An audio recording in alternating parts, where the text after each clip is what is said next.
Hello guys, welcome back to my channel. So আজি মই বনাব লৈছো কল পচলা আৰু তাৰ লগত আছে বইলাৰ মাংস। তো আপোনালোকে চাই থাকক মই কেনেকৈ বনাই আছো। প্ৰথমে আমি পচলাখিনি এনেদৰে কাটি লৈছো। তাৰ পিছত এটা গ্লাছৰ সহায়ত কি কৰিছো সৰু সৰুকৈ এনেকৈ কুটি লৈছো।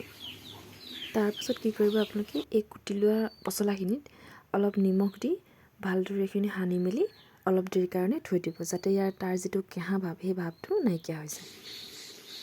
এইখিনি হৈছে বইলাৰ মাংস যিখিনি মই ধুই মেলি ৰেডি কৰি লৈছো। এয়া লগত আছে কেইফুটামান নহৰু, এটা সৰু পিয়াজ লৈছো আৰু লগত আছে আলু। এতিয়া প্ৰথমে আমি মাংসখিনি ভাজি লওঁ আৰু বাকিখিনি আপোনালোকে কেনেকৈ দিম চাই থাকক আপোনালোকে।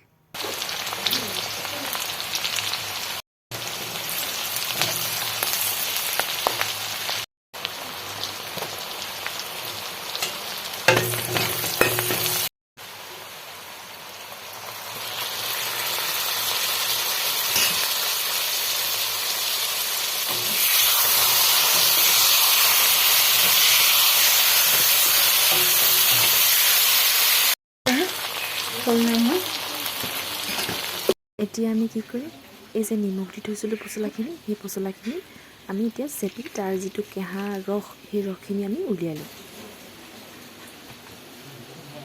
আৰু আমি ভাজি লোৱা মাংসখিনি কি কৰিম তাতে এই পচলাখিনি দি দিম আৰু ভালদৰে মিলাই লম।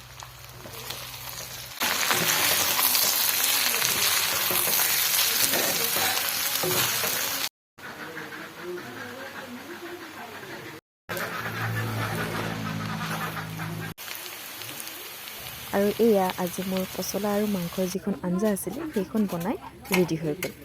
আপোনালোকেও এনেদৰে ঘৰত বনাই মেলি খাবচোন, ভাল লাগে খাবলৈ, বহুতেই টেষ্টি আছিল খাবলৈ। আৰু মোৰ ভিডিঅ'টো শেষলৈকে চোৱাৰ বাবে সকলোকে বহুত বহুত ধন্যবাদ।